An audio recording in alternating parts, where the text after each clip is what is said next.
Hannah's Heart, Chapter 8. The Office and the Book. Hannah fully expected to be met with a dark, gloomy space as she pushed open the wide door, but that was anything but what actually met her. The mound had been the size of perhaps an oversized thatched hut, or a cold storage cave dug into the side of a much larger mountain. But inside, she stood at the top of a short flight of steps, descending into a bright, clean room, lit from some unknown source. There wasn't a lamp or ceiling light to be seen. As she walked down the steps, she sensed the room was merely an anteroom to a much larger space beyond it. Perhaps behind the enormous, clear enough to see through desk that sat directly in front of her. A single door with a small square of glass at eye level pierced the center of a solid wall just behind it, and gave promise that there was much more to explore here, if you could only go beyond this smaller space. The desk was piled with an assortment of books, trays, papers, and all sorts of library counter-type things.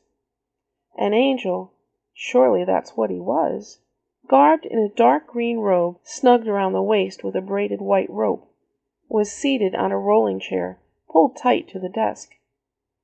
He had a remarkable lack of hair just in the center of his bent head, but what he had gently framed his face in soft chocolate waves. One ear sported a large red pencil.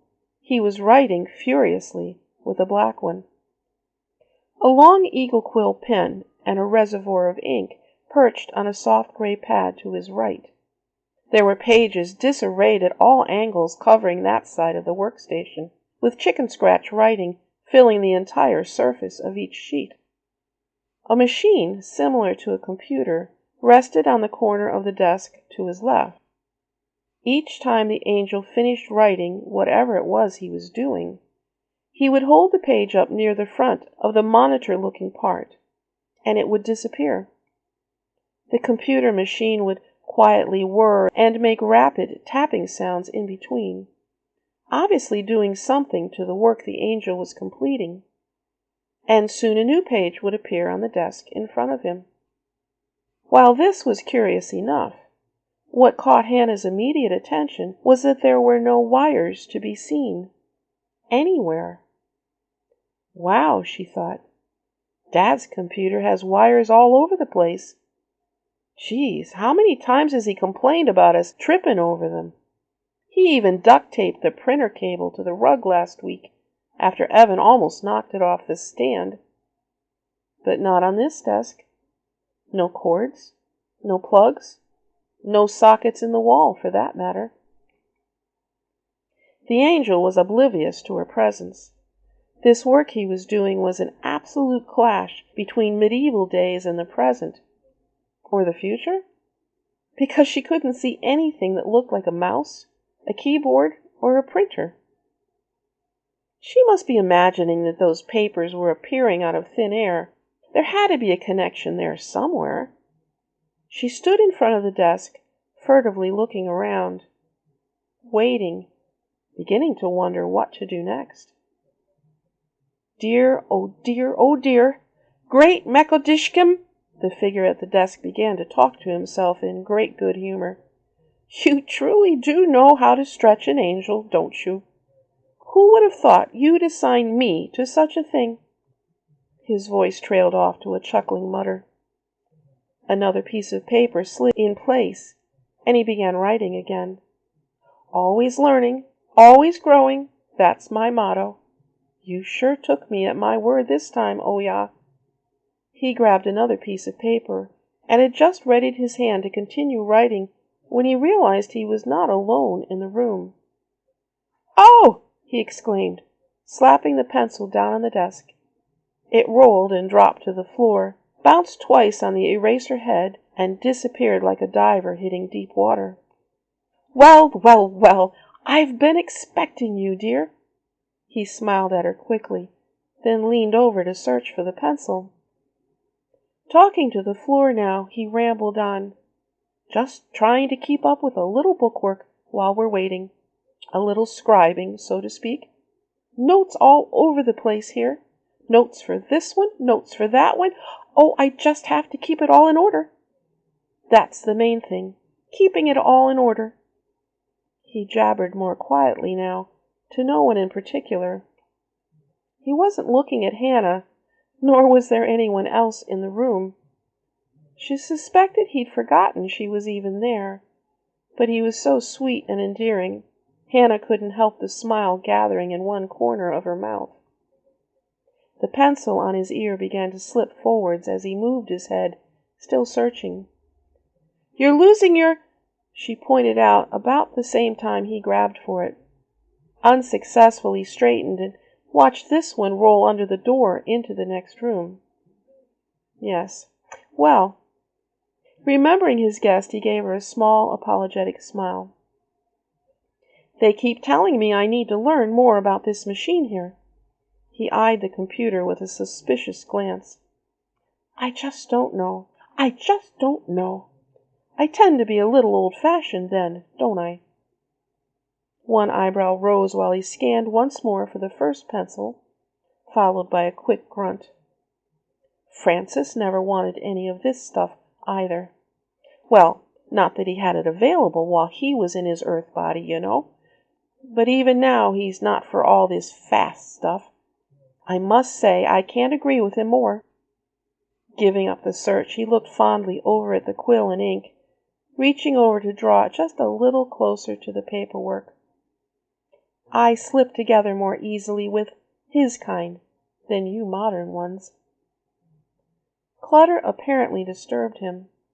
He began to gather up all the scattered papers mounded in front of him and tap their edges against the desktop, straightening the strays and lining them all up perfectly. Things are a good bit slower there. Not so much rush to get the job done. He smiled up at her and took a deep breath. He had apparently arrived at his point of introduction. He sat back on his chair, clapping both hands down on his knees. "So, you're little Hannah." He wasn't wearing glasses, yet he peered up at her as though squinting through tiny twin lenses.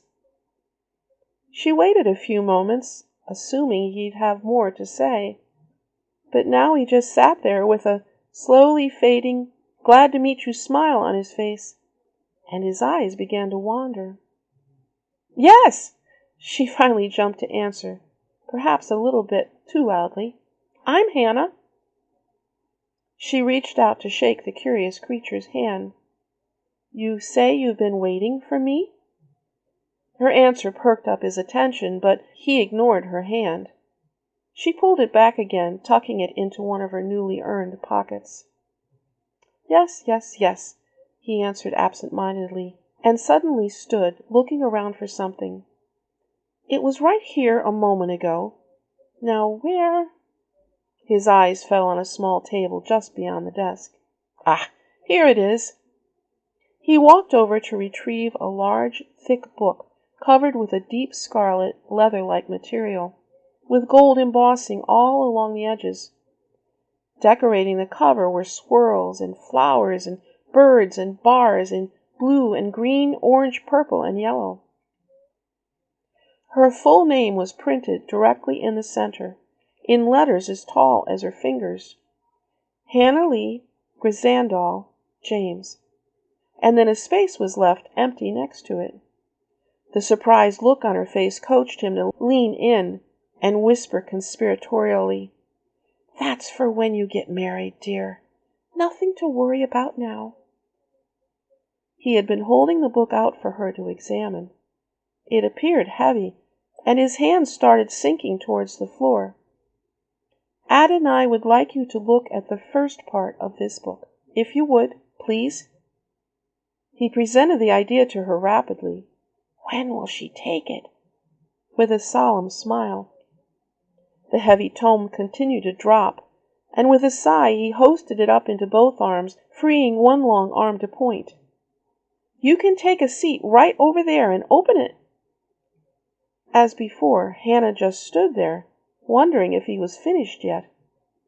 He still held the book, and his eyes had started to drift back towards the desk again.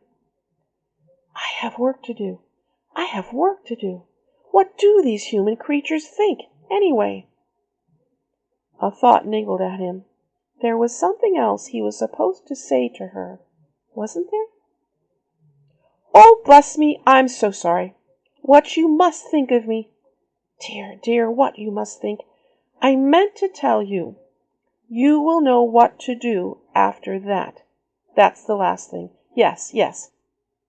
Having discharged his duty, he smiled at her, made a short, polite bow, and thrust the book at her, then turned and wandered away. I knew there was just a little more, he continued to mutter. A little chuckle burst from him every other word or so. Adonai, Adonai, your instructions were perfect, as always. Having reached his desk, he reseated himself and became absorbed once more in his work.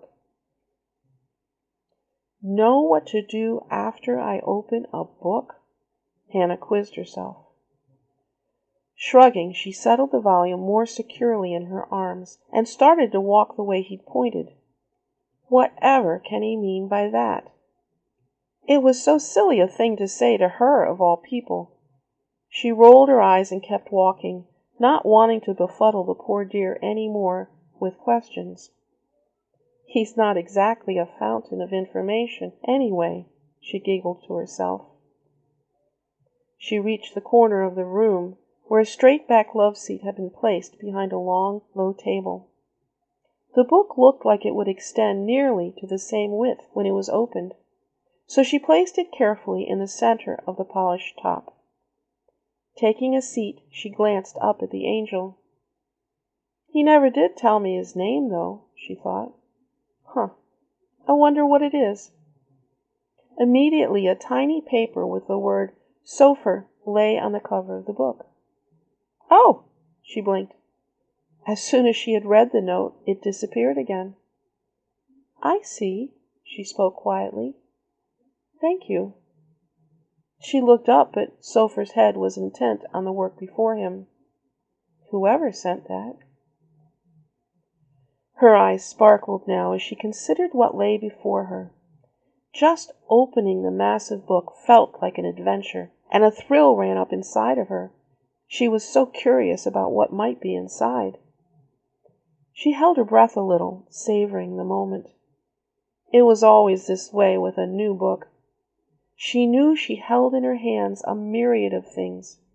Adventure, danger, happy things, heart-rending things, scary things maybe. Whatever was inside any particular book had the potential of taking her years and miles and countries away from where she was as she sat to read it. That was always a wonderful thing. The cover soon lay open, and before her was the title page. The Life and Times of Hannah Lee Grisandal James blank. Drawn on the page were tiny scenes, little vignettes of her life so far. First was a scene of Mom holding her, wrapped in a baby blanket, obviously newborn. Dad was hovering over her shoulder with a look of joy. There was a smile on his face, like Hannah had never seen before. Well, I'm not interested in that one, that's for sure. The picture next showed her, presumably, taking her first steps. Mom was kneeling a few paces away, arms held out to her. Daddy was standing behind Hannah, capturing the entire event with a video camera. I've never seen a home movie like that, she frowned. We don't even have home movies. This was getting uncomfortable. A little bitter now. I'll bet they threw them away when we moved, she thought sarcastically. So why is it still in this book? What are these anyway? Chapters? There's no page numbers anywhere. Hannah searched for a picture she might want to do, whatever she was supposed to do with it. On they went through all of her 12 years, one, sometimes more, for each year. Her face lit up as she recognized one in particular. Uncle Ben and the fishing trip! Wow! Like this one, some of the scenes were beautiful memories. Some of the scenes she didn't remember at all. A few were a little puzzling as she looked at them, because she didn't seem to be in the picture. She decided the Uncle Ben chapter would be the best one to look at, and tried to turn to the second page, but the book resisted. Remembering the proper way to turn a page, she tried to slide her right hand beneath the top corner, but nothing would respond. She placed her left thumb halfway up the bulk of the pages and squeezed backwards with her hand. Still nothing happened. The entire book acted like it was all glued together. She looked up and started to call out a question to Sopher, but his attention was focused intently on yet more papers. Having lost the second pencil, he was happily dipping the long quill pen into the ink bottle, carefully scraping it on the opening, and dabbing just a time or two on the felt pad before he resumed his writing. He appeared to be in. She laughed out loud at this thought. Seventh heaven! Hannah looked down at the page again and blinked in surprise. Where before the pictures had lain flat on the page, now they were raised like broad buttons. Rather gingerly, she reached with her right forefinger and pressed down on the Uncle Ben scene. No response. She tried one that showed both her and Evan on a trip they'd taken with Uncle Ben and Aunt Janet, but again nothing happened. One by one, she pressed on the scenes, avoiding the ones where her parents were in the pictures, until finally only those and a scene of herself as a young child playing in the sunlit beach were left. Frustrated, she chose the beach one, and the book sprang open. A puff of colored smoke rose from the pages, and a 3D hologram of the scene formed in the air above it, leaving clean white paper underneath, as though a page had been emptied and brought to life above the surface of the book. Cool, she breathed.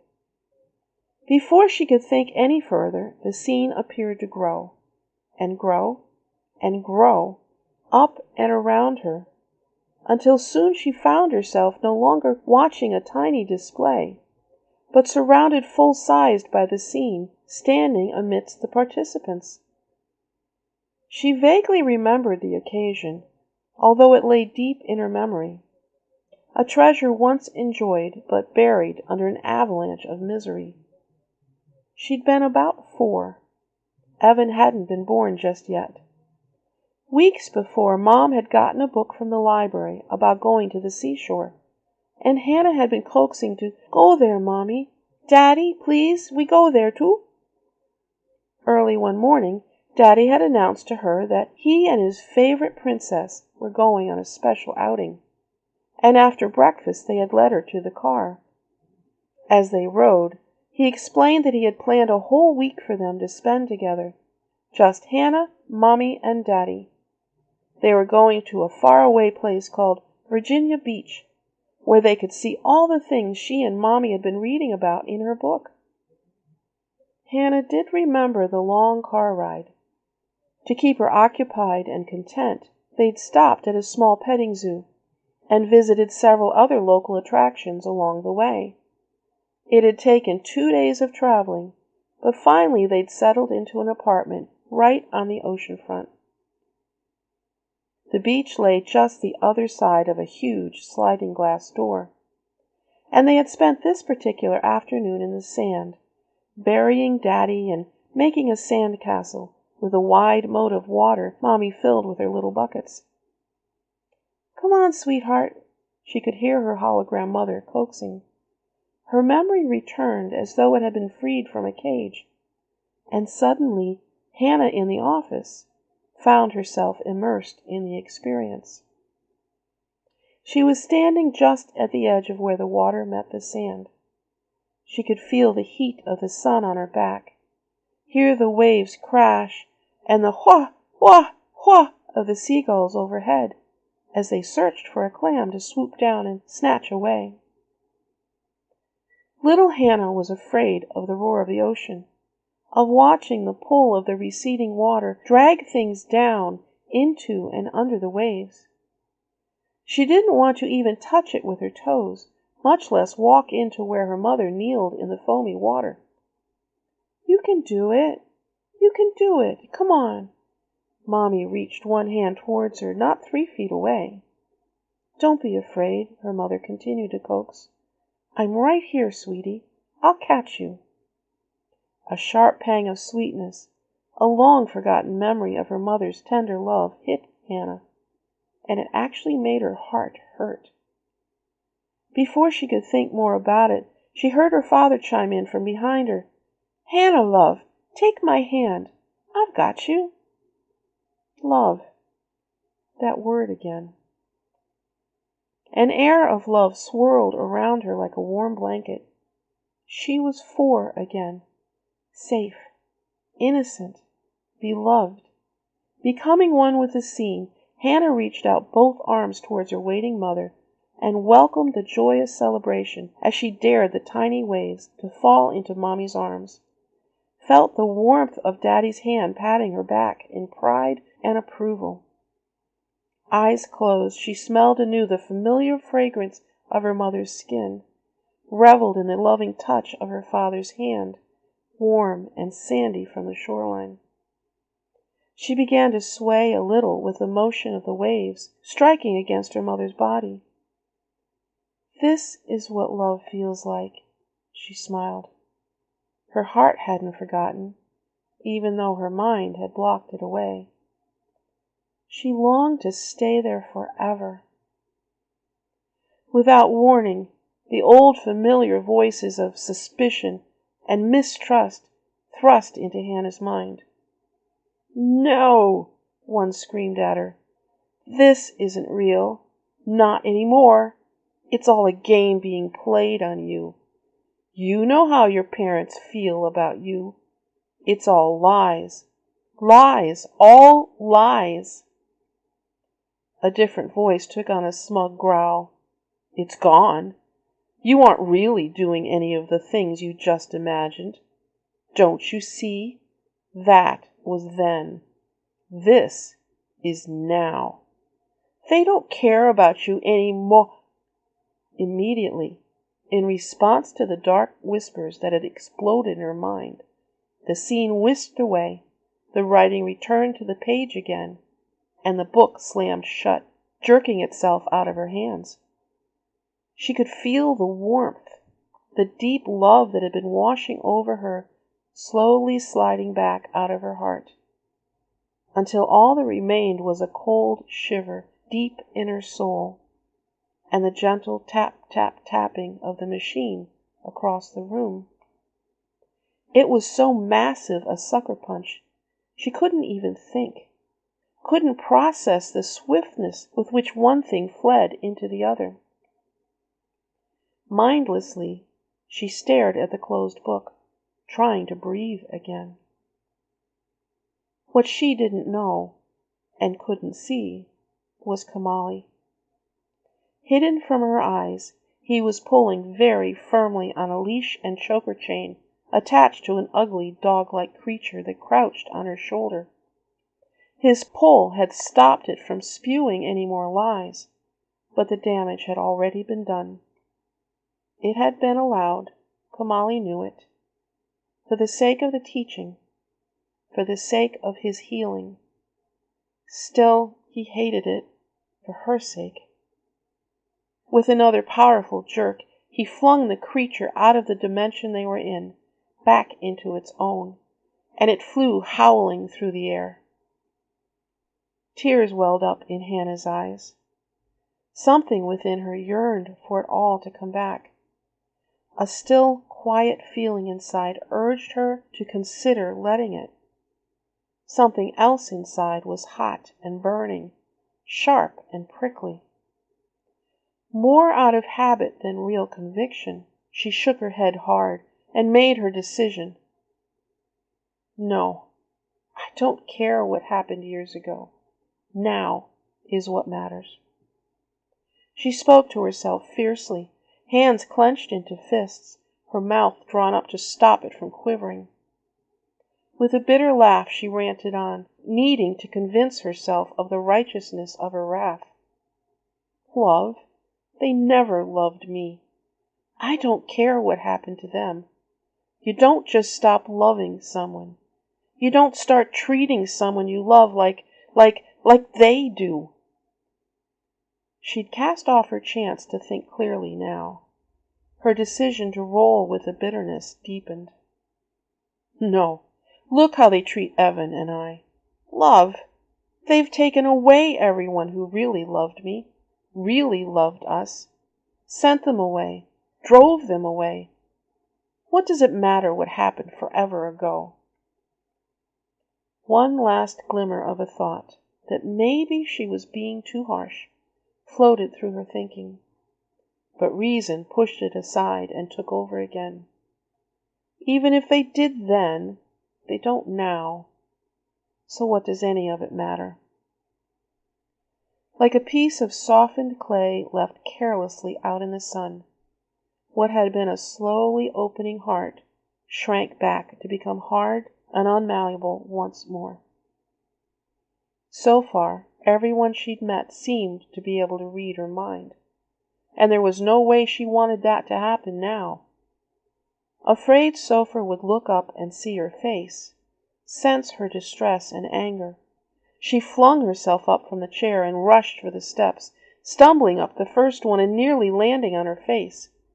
A swift push with her knees got her moving again, and she grabbed the door handle, jerked it open, and stepped out.